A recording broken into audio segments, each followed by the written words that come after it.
Bonsoir tout le monde. Daniel Camden, conseiller municipal Nord d'Expo. Bienvenue à cette consultation publique concernant un projet particulier de construction, modification ou d'occupation d'un immeuble situé sur la rue Montrose.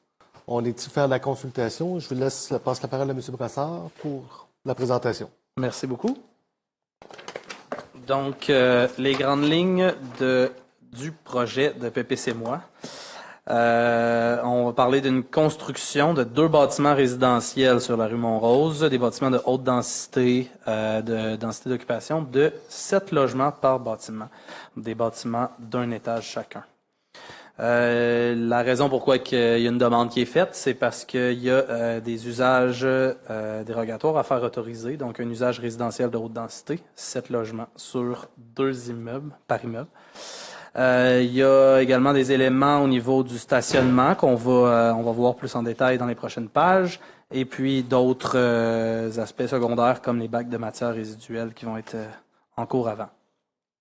Le 9 mars, il y a eu le premier projet de résolution du Conseil qui a été adopté. Le Conseil viserait une autorisation avec des conditions. Puis ces conditions-là servent à s'assurer de l'apparence du bâtiment, puis de réduire les impacts des aménagements en cours avant, donc les entrées charretières, les stationnements et tout. Puis de s'assurer que toutes les unités de logement aient la même qualité d'espace extérieur. Donc, la présentation va se dérouler comme suit. Je vais mettre le projet en situation. Ensuite, j'explique les éléments dérogatoires. Puis, j'explique le projet de résolution. Puis, pour les gens qui sont intéressés, il y a en annexe l'analyse qui a été faite selon les critères du règlement, que je ne présenterai pas point par point, mais qui est disponible sur la copie de la présentation sur Internet. Donc, on se situe sur la rue Montrose, en Noranda-Nord. Je ne vais pas lister l'entièreté des lots. En fait, je vais on va les voir plus en détail dans la prochaine page. Il y a 2 bâtiments, un qui est situé à l'ouest de la rue, un qui est situé à l'est. Puis, je tiens à préciser, c'est un projet qui a été autorisé sous une forme différente en 2025. Mais vu qu'il y a eu une modification, le promoteur doit refaire une demande. Donc, il y a déjà une autorisation pour un projet de 6 logements. Donc là, la nouvelle demande, c'est 7. Par immeuble. Donc, plus en détail, le bâtiment 1, là, on voit la rue Montrose, c'est vers la fin, c'est dans les terrains là, qui restent à développer dans la rue.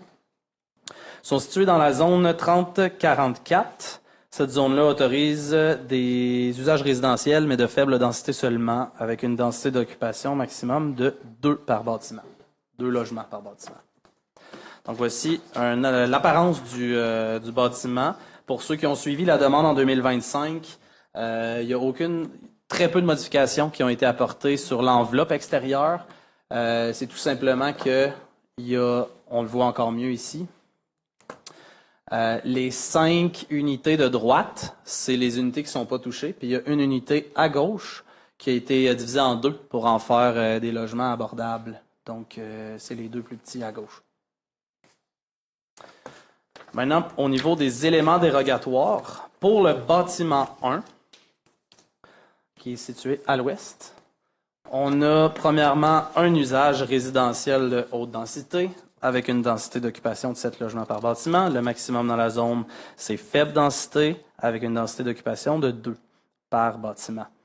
On a 6 entrées charretières sur le terrain, puis pour un terrain de cette largeur-là, le maximum, c'est de 2 accès au terrain. Là, on comprend en fait comment que le terrain est divisé. C'est vraiment comme une apparence de maison en rangée, donc ça aurait été impossible de faire 2 entrées charretières avec un espace de stationnement commun parce que c'était pas ça la vision du projet. Ensuite, on a la distance entre les entrées charretières de 4,2 mètres pour chaque entrée. Alors que le minimum prescrit par le règlement, c'est de 6 mètres. On a 12 cases de stationnement en cours avant. Donc là, on comprend que si on se met dans la logique de maison en rangée, ben, ça fait 2 stationnements par porte pour les 5 unités de droite. C'est des bâtiments.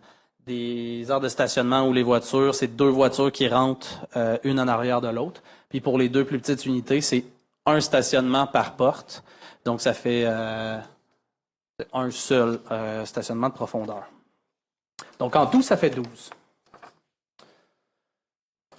Ensuite, absence des allées de circulation dans 5 des 6 aires de stationnement. Donc, les fameuses aires de stationnement des plus grandes unités où c'est 2 voitures stationnées une à l'arrière de l'autre. C'est tout simplement parce que pour les stationnements communs, dans le règlement de zonage, ça prend une allée de circulation. Là, vu que c'est les 2 voitures stationnées là, c'est pour la même porte, si on veut accéder au stationnement d'en arrière, la voiture d'en avant devra être tassée, puis on laisse les locataires s'occuper de ça. Pour ce qui est des 2 plus petites unités, il y a juste un stationnement par côté, donc ça, c'est conforme. Ensuite, toujours pour les aires de stationnement où les voitures sont stationnées une à l'arrière de l'autre, la profondeur de ces aires de stationnement serait 11 mètres. Donc, le minimum prescrit par le règlement, c'est 12 mètres, donc 6 mètres par voiture. Donc, ça déroge légèrement à ce niveau-là. Puis finalement, les bacs de matière résiduelle ainsi que les modules qui servent à dissimuler ces bacs de matière résiduelle-là sont entreposés en cour avant. Toujours dans la logique là, d'apparence de maison en rangée. Finalement, comme note, vu que l'usage n'est pas actuellement autorisé, il n'existe pas de normes d'implantation. Donc, je vais décrire les normes qu'on va fixer dans les prochaines diapositives. Pour ce qui est du bâtiment 2, je ne vais pas répéter l'entièreté des éléments dérogatoires parce que les deux, c'est deux bâtiments qui sont les mêmes. La seule différence, c'est que là, c'est difficile à voir, là, loin comme ça, mais le terrain 2 est plus irrégulier. Donc, des fois, il y a des choses qui vont être un peu plus difficiles à implanter. Donc, il y a quelques éléments mineurs qui changent. Donc, en rouge, quand j'ai parlé des aires de stationnement d'une profondeur de 11 mètres, en fait, ça s'applique uniquement pour 4 des 5. Pour celle-là qui est plus à l'extrémité, à cause de la forme un peu arrondie du terrain, ça réduit l'espace en cour avant pour le stationnement, donc il vient descendre à 9,9 mètres. Donc, le Conseil a adopté son premier projet de résolution, puis autoriserait le projet sous le respect des conditions suivantes. Premièrement, les bacs de matière résiduelle doivent être dissimulés par un abri ou un aménagement paysager d'une hauteur maximale de 1,5 m. Donc, les modules que j'ai décrits dans les éléments dérogatoires. Puis, ils doivent être entreposés à un minimum de 8,5 m de la ligne avant. Ça, c'est tout simplement pour qu'ils soient plus proches de la porte que de la rue. Chaque unité de logement doit comprendre une galerie en cour arrière. Ça, c'est tout simplement pour que la qualité des espaces extérieurs soit standardisée, peu importe si c'est les plus grosses unités ou les plus petites. Puis, finalement, de fixer des normes d'implantation. Donc, comme j'ai mentionné tantôt, là, on va utiliser les normes d'implantation des autres usages résidentiels qui existent déjà. Donc, les mêmes marges que pour les bâtiments résidentiels de faible densité, à l'exception du bâtiment 2. Pour la même raison que les éléments dérogatoires, le terrain est irrégulier, donc des fois c'est impossible de suivre les mêmes logiques. Donc les marges latérales pour le terrain 2, au lieu d'utiliser les mêmes que pour le 1 qui était de 0,9 m, pour s'assurer que le promoteur soit capable d'installer le bâtiment, on réduit à 0,8 m les marges latérales pour le bâtiment 2. Donc, ça ferait un total aussi de 1,6 m de marge latérale totale au lieu du minimum de 1,8. Au niveau du calendrier d'adoption, le 9 mars 2026, il y a eu l'adoption du premier projet de résolution. Le 18 mars, il y a eu les avis publics de consultation qui convoquent la présente assemblée de consultation publique. Aujourd'hui, le 13 avril. À la prochaine séance du conseil municipal, donc le 27 avril, il va y avoir l'adoption du second projet de résolution s'il n'y a pas d'opposition. Les avis publics pour les personnes habiles à voter se passent le 6 mai. Puis si la raison pourquoi il y a ça, c'est parce que c'est un projet de résolution qui contient des dispositions susceptibles d'approbation référendaire. S'il y a pas de demande formelle de référendum, eh bien le 25 mai, il va avoir l'adoption finale de la résolution pour une entrée en vigueur à sa publication le 3 juin. Est-ce que vous avez des questions? Parfait, c'est terminé. Est-ce qu'il y en a qui aura des questions?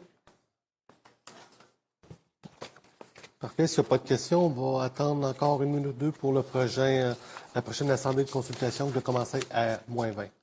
Il est déjà -20. Ah, OK, je regardais là. Parfait. Donc, on va poursuivre tout de suite avec le projet de réglementation relatif à l'occupation et l'entretien des bâtiments de la ville de Rouyn-Noranda. C'est le projet de réglementation 2026-1432. Merci. Donc, le projet de règlement, si on peut le résumer là, à son essence, c'est un projet de règlement qui va encadrer l'occupation et l'entretien des bâtiments patrimoniaux sur le territoire de Rouyn-Noranda. Il va servir à protéger l'intégrité des bâtiments, puis éviter également les démolitions par abandon. Les grandes lignes du contenu du règlement, il va y avoir des dispositions générales qui vont favoriser le bon état des bâtiments. Il va y avoir des dispositions spécifiques aux bâtiments vacants, que je vais expliquer plus en détail tantôt, puis des dispositions spécifiques en cas de vétusté et délabrement qui, également, je vais décrire plus tard.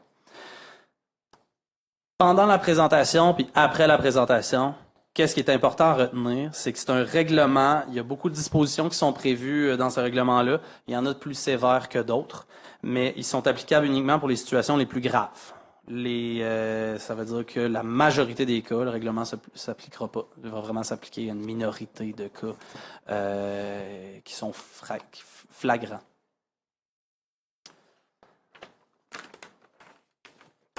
Donc, la présentation va se dérouler comme suit. Je vais expliquer le cadre légal qui nous oblige à adopter ce règlement-là. Ensuite, je vais expliquer le contenu du règlement. Il va y avoir l'objectif du règlement, les immeubles qui sont assujettis et ceux qui ne le sont pas, les dispositions générales, les dispositions spécifiques aux bâtiments vacants, les dispositions spécifiques en cas de vétusté et de délabrement et finalement les infractions. Ensuite, je vais faire une sorte de résumé, une synthèse, les questions à se poser si le règlement s'appliquerait ou pas. Et puis, finalement, je vais passer à travers le calendrier d'adoption. Donc, le cadre légal, en 2021, il y a eu le projet de loi 69 qui a changé quelques lois au Québec. Puis ces modifications légales-là viennent exiger les municipalités à adopter plusieurs documents et règlements dans le but final de protéger le patrimoine à l'échelle du Québec. Donc, premièrement, il y a l'inventaire patrimonial. Donc, ça vient en fait identifier les immeubles patrimoniaux du territoire de la ville. Ensuite, le règlement relatif à la démolition d'immeubles qui a été adopté plus tôt. L'inventaire, il vient d'être adopté. Le règlement sur la démolition a été adopté en 2023 parce que c'était l'obligation la plus urgente à laquelle il fallait répondre. Ça vient régir la démolition des immeubles patrimoniaux. Donc, s'il y a une démolition qui est souhaitée, il y a une demande de démolition qui est analysée par le comité de démolition. Et puis, finalement, il y a le règlement que je présente actuellement, qui est le règlement relatif à l'occupation et l'entretien des bâtiments. Puis, ce règlement-là sert à empêcher le dépérissement des bâtiments, préserver l'intégrité de leur structure et, surtout, d'éviter la démolition par abandon. Maintenant, au niveau du contenu, on va commencer par l'objet du règlement. Ça, c'est très important à retenir, cet objectif-là du règlement. Il n'y a pas d'intervention qui va se faire si ce n'est pas à la lumière de cet objectif-là. Donc, si c'est une intervention qui ne respecte pas l'objectif du règlement, il n'y a pas d'intervention. Donc, les normes qui sont prévues, c'est des mesures. Ils servent à l'entretien et l'occupation pour puis là, je me répète, là, empêcher le dépérissement, protéger contre les intempéries, puis préserver l'intégrité de la structure. Donc, les cas mineurs là, qui sont uniquement esthétiques, c'est pas applicable à ce règlement-là. Ensuite, les immeubles assujettis, il y a deux catégories d'immeubles. Il y a les immeubles patrimoniaux, puis les immeubles qui sont inscrits au règlement sur les plans d'implantation et d'intégration architecturale, donc le PIA. Un immeuble patrimonial, c'est quoi ça aux yeux de la loi? C'est à peu près 3 grandes catégories que je résume en dessous. Il y a un immeuble classé ou situé dans un site patrimonial cité. Donc ça, c'est un niveau de protection maximale qui est national. Sur le territoire, on n'en a pas beaucoup. On a la Maison du Moulon, par exemple. Ensuite, il y a un immeuble cité. Donc c'est à peu près l'équivalent de la catégorie précédente, mais à l'échelle municipale. Donc c'est une protection un peu réduite, qui est... on peut prendre l'exemple de la cathédrale Saint-Joseph, qui est aujourd'hui, qui a été citée l'année passée. Puis, finalement, pour la majorité des cas, il y a les bâtiments qui sont inscrits à l'inventaire patrimonial, donc qui est plus l'échelle la plus petite de protection, là, où seulement des mesures minimales sont prescrites, dont ce règlement-ci. Au niveau de l'application du règlement, l'article 10. L'application relève du fonctionnaire désigné, donc l'inspecteur municipal. Puis cet article-là vient décrire les pouvoirs de cet inspecteur-là. Premièrement, il y a des pouvoirs qui sont déjà décrits, qui sont réitérés dans le règlement, qui sont prévus dans le règlement sur l'émission des permis et certificats en vigueur, donc des pouvoirs que l'inspecteur a déjà. Puis sinon, il y a d'autres pouvoirs qui sont soit nouveaux ou reformulés. Spécifiquement dans le règlement d'occupation-entretien. Donc, il y a une liste qui est plus longue, là, mais je résume en catégories. Récolter de l'information, donc on va parler de photos, de mesures, d'échantillons, etc. Il va avoir aussi comme pouvoir d'exiger la production de documents, par exemple des livres, des registres, un journal de surveillance que je vais décrire plus tard, un rapport d'expert, etc. Puis finalement, il peut être accompagné d'une personne dont il requiert l'assistance ou l'expertise. Maintenant, au niveau des dispositions générales, donc la première section du chapitre 2. En gros, la disposition générale, il est interdit de détériorer ou de laisser se détériorer un bâtiment. Puis là, ça vient se détailler un peu plus dans les articles suivants. Donc, on a des signes et des composantes de mauvais état des signes de composantes en mauvais état d'entretien. Qui sont listés à l'article 12. Ça, c'est une assez longue liste qui agit plus à titre d'exemple pour faciliter l'application. Je vais donner un exemple. Si il y a un mur qui a un trou dedans, puis ça permet l'infiltration d'eau dans le bâtiment qui pourrait porter atteinte à sa structure. C'est des choses comme ça. Ensuite, aux articles 13 et 14, il y a d'autres éléments plus secondaires à maintenir en bon état. Donc, article 13, il y a le système d'alimentation en eau potable qui doit être maintenu fonctionnel. Puis, article 14, système de chauffage et ventilation. Là, il est marqué climatisation, mais on l'a enlevé. Ensuite, les dispositions spécifiques aux bâtiments vacants, à la section 2 du chapitre 2. Le but de ça, c'est d'éviter le dépérissement dans les bâtiments non occupés, parce que quand c'est pas occupé, on voit pas le dépérissement. Donc, c'est s'assurer un minimum de contrôle à ce niveau-là. La majorité des articles à ces dispositions-là, on vient en fait codifier un comportement que la majorité des gens ont déjà. Par exemple, quand on quitte sa maison pour une période prolongée. Par exemple, on s'en va en vacances. Qu'est-ce qu'on va faire? Premièrement, on va fermer l'eau. Donc, l'article 15 vient cristalliser ça. À l'article 16, qu'est-ce qu'on fait quand on part en vacances? Des fois, on va baisser le chauffage, mais on le baisse pas à 0. Donc, ce qu'on cristallise avec ça, c'est un minimum de 10 degrés. On ajoute aussi une humidité relative maximale de 65, qui est marqué minimal, mais c'est maximal, %. Puis, cet article-là s'applique uniquement en hiver, donc entre le 31 octobre et le 30 avril. Qu'est-ce qu'on fait d'autre quand on part? On vient barrer la porte. Donc, l'article 17... le bâtiment doit être fermé et verrouillé. Puis la chose qu'on ajoute, par contre, c'est l'article 18, qui est la surveillance. Donc, pour les périodes de vacances Quand le bâtiment est vacant, pour une période plus prolongée, il faut assurer une surveillance. Ça veut juste dire que si jamais il y a un problème qui survient par hasard, par surprise sur l'immeuble, il y a quelqu'un qui le sait. Puis il y a des travaux qui vont être faits parce que tout le monde veut protéger son bâtiment. On veut juste s'assurer que ce soit fait dans les normes. Donc, cette surveillance-là, elle est exigée 2 fois par année, une fois à l'automne, au printemps. Donc, si on quitte le bâtiment pendant 2 semaines, ça s'appliquerait pas. Mais pendant 1 an, ça s'appliquerait 2 fois. Puis ça, avec ça, le propriétaire doit tenir un journal détaillé de l'état du bâtiment. Puis, si la ville en a besoin, dans une étape beaucoup plus tard dans le processus, la ville peut l'exiger, ce journal-là. Juste pour prouver que le propriétaire a fait ses devoirs, a vérifié s'il n'y avait pas de bris majeur là, sur l'immeuble. Ensuite, les dispositions spécifiques en cas de délabrement et vétusté. Avant de parler des dispositions, j'aimerais décrire c'est quoi la vétusté du délabrement.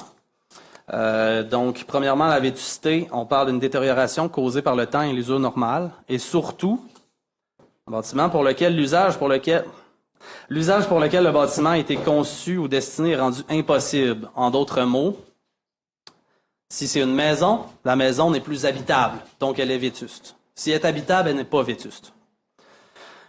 Le délabrement, ça ressemble beaucoup. Donc, on parle d'une détérioration causée par une dégradation volontaire ou un manque d'entretien. Une détérioration qui également va affecter la structure du bâtiment. Et puis, comme pour la vétusté, l'usage pour lequel le bâtiment a été conçu ou destiné est rendu impossible. Donc, les deux, c'est la même chose, à peu près. Donc, si l'usage est impossible, on parle de vétusté délabrement. Sinon, on ne rentre pas là-dedans. Donc, il faut garder ça en tête quand on va lire les prochains articles. Donc ça, ces dispositions-là se situent dans la section 3 du chapitre 2. Puis le but de ces dispositions-là, c'est d'adopter des mesures de dernier recours pour les situations extrêmes, donc pas les situations générales. Ça, je vais les détailler un peu plus dans les prochaines pages. On va parler d'avis de travaux, avis de détérioration, avis de régularisation, non-respect de l'avis de travaux, puis acquisition d'un immeuble détérioré. Donc l'avis de travaux à l'article 19,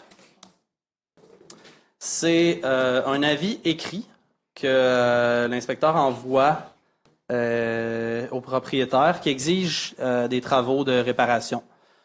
Le contenu de cet avis-là, c'est premièrement d'identifier les composantes en mauvais état qui portent atteinte à la structure du bâtiment, puis également des travaux à effectuer pour corriger la situation. Puis cet avis-là prévoit également des délais à respecter. Ces délais-là peuvent aller jusqu'à 1 an. Ensuite, l'avis de détérioration, ça c'est quand l'avis de travaux n'a pas été respecté dans les délais. Il va avoir cet avis-là, qui est pratiquement la même chose qu'un avis de travaux, c'est juste que cette fois-là, c'est des données publiques. C'est un avis qui va être enregistré dans le registre foncier. Donc, le contenu de l'avis de détérioration, c'est le même. Les composantes en mauvais état, les travaux à effectuer et les délais. Si les travaux sont réalisés, il va y avoir un avis de régularisation qui vient être inscrit au registre foncier également pour dire il y avait un problème, le propriétaire a réglé le problème, il n'y a plus de problème. Par contre, si les travaux ne sont pas réalisés, puis là on parle là, plusieurs étapes, plusieurs années là, de détérioration, donc c'est vraiment un cas minime là, que ça va se rendre là. La ville peut effectuer des travaux aux frais du propriétaire, mais ça prend une autorisation de la Cour supérieure. Ça, c'est l'article 22. Puis l'article 23 habilite la ville à acquérir l'immeuble, soit de gré à gré ou par expropriation. Puis finalement, les infractions, qui sont le chapitre 3. Là, ces dispositions-là ne sont pas uniquement en cas de vétusté et de délabrement, sont applicables sur toutes les dispositions du règlement. Évidemment, la gravité de l'infraction va changer la valeur de l'amende. Donc, une personne qui contrevient au règlement est passible d'une amende d'une valeur de 1 000 à 100 000 $. Le montant de l'amende est défini par plusieurs facteurs. Premièrement, est-ce que l'immeuble est patrimonial ou non? Ça vient jouer sur la valeur de l'amende. Est-ce que la personne est une personne physique ou une personne morale? Un contrevenant qui est une personne physique, on va penser à vous et moi, c'est une personne. Une personne morale, c'est une institution, c'est une compagnie. Donc, par exemple, une société immobilière, c'est une personne morale. Donc, personne morale va avoir généralement des amendes qui sont plus élevées par son statut qu'une personne physique. Est-ce qu'il s'agit d'une première infraction ou d'une récidive? Donc, une personne qui contrevient constamment au règlement, ben, à chaque amende, ben, la valeur de l'amende peut augmenter. Puis finalement, il y a également une liste de facteurs aggravants qui se trouve dans le règlement, qui je vais les passer rapidement. Est-ce que l'infraction est intentionnelle ou accidentelle? Est-ce qu'il y a eu une atteinte à la santé et sécurité des personnes? C'est quoi l'intensité des nuisances qui ont été occasionnées par cette infraction-là? Est-ce que l'infraction était prévisible ou la détérioration a été une surprise? La détérioration est-elle si importante que la seule solution possible, c'est de démolir l'immeuble? Est-ce que l'infraction a été dissimulée? Puis finalement, l'infraction a été commise sur un bâtiment principal. Naturellement, il y a quelques bâtiments accessoires qui sont à l'inventaire. Puis en écrivant ça comme ça, on vient s'assurer que les peines soient plus petites pour les bâtiments secondaires vu que c'est moins important. Donc finalement, j'ai parlé de beaucoup de contenu, mais j'aimerais ça le reformuler plus à l'œil de l'expérience humaine, donc en se posant des questions pour savoir est-ce qu'il s'applique puis quand est-ce qu'il s'applique. Premièrement, en fait, je vais créer une question 0. Là. Est-ce que mon bâtiment est dans l'inventaire patrimonial, oui ou non? S'il l'est, là, on va passer à la question 1. S'il ne l'est pas, le règlement n'existe pas. Il ne s'applique pas. Donc, pour les bâtiments à l'inventaire patrimonial, la première question à se poser, est-ce que le bâtiment présente des signes de mauvais état d'entretien? Si c'est tout beau, il n'y a pas d'intervention. S'il y a des mauvais états des états de mauvais entretien, là, on passe à la question 2. Est-ce que le mauvais état du bâtiment porte atteinte à son intégrité? Donc, s'il a l'air en mauvais état, mais il ne porte pas atteinte à son intégrité, par exemple, les matériaux de revêtement ne sont pas finis. Le bâtiment est sur l'isolant, admettons. Le règlement ne s'applique pas. Il existe déjà d'autres règlements qui sont déjà appliqués à cet effet-là. Par exemple, le règlement de zonage. Donc là, on va parler d'un statu quo. S'il y a une intervention, c'est pas en vertu de ça. Puis il y en aurait déjà eu une de toute façon. Par contre, si ça porte atteinte à l'intégrité de la structure du bâtiment, là, on va passer à la question 3, qui vient définir quel scénario, quelle stratégie qu'on va utiliser. Donc, est-ce que le bâtiment est vétuste ou délabré? S'il ne l'est pas, là, on va parler du scénario A, qui sont des mesures, appelons ça de moyenne gamme. Et s'il est vétuste et délabré, là, on va entrer dans le scénario B, que là, c'est plus des derniers recours. Donc, le scénario A, les moyens recours, on commence jamais par une amende. On va commencer avec une communication avec le citoyen. Donc, l'inspecteur va envoyer une lettre qui va faire l'état des états de détérioration qui sont observés, puis les travaux qui devraient être faits sur l'immeuble pour corriger le problème. Donc, si les travaux correctifs sont faits, les interventions se terminent, puis tout le monde peut dormir tranquille. S'il n'y a pas de travaux qui sont faits pour régler la situation, là, on va passer à l'étape 2, qui est un constat d'infraction. Puis là, encore une fois, une infraction plus légère va occasionner des amendes plus légères.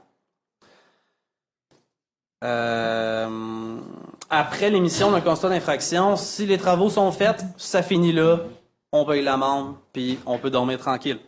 Par contre, s'il n'y a aucun travaux d'effectuer, là, on recommence l'étape 2 jusqu'à temps que le problème est réglé. Si jamais les problèmes ne se règlent pas, il n'y a pas de travaux qui est fait, puis là, l'immeuble se détériore à un point tel qu'il devient inutilisable, donc vétuste ou délabré, là, on passe au scénario B, qui est les derniers recours. Donc, comme j'ai parlé dans les dispositions de vétusté, il y a l'avis de travaux. L'avis de travaux, c'est à peu près la même chose que l'étape 1 du scénario précédent, c'est juste que lui est encadré par la loi. Donc, communication, voilà c'est quoi qui est à changer, puis voilà les délais. Si c'est respecté, ça finit là. Si c'est pas respecté, ben là, on tombe à l'avis de détérioration qui est une donnée publique. Si les travaux correctifs sont faits, on vient dire que c'est réglé avec un avis de régularisation. Si c'est pas fait, ben là, on passe à l'étape 3, qui sont les recours en cas de non-respect. Donc, les travaux correctifs aux frais du propriétaire, puis ou acquisition gré à gré ou par expropriation. Puis ça, je le rappelle encore une fois, pour se rendre là, ça prend beaucoup de temps. Faut vraiment avoir continué de laisser l'immeuble se détériorer pour se rendre là. La majorité, le commun des mortels ne se rendra pas là. Au niveau du calendrier d'adoption, le 9 mars 2026, il y a eu le premier projet de règlement et l'avis de motion. Le 18 mars, il y a eu les avis publics de consultation qui convoquent la présente consultation publique. Aujourd'hui, le 13 avril. Puisque c'est un règlement qui est obligé d'adopter par le gouvernement du Québec, il n'y a pas de processus référendaire, ce qui veut dire que la prochaine séance du Conseil, le 27 avril, il va avoir l'adoption du règlement sous sa forme finale pour une entrée en vigueur à sa publication le 6 mai. Est-ce que vous avez des questions concernant le projet de règlement 2026-1432? Ce qui m'a fait la période de consultation. Merci beaucoup. On se revoit dans quelques minutes pour la séance du Conseil.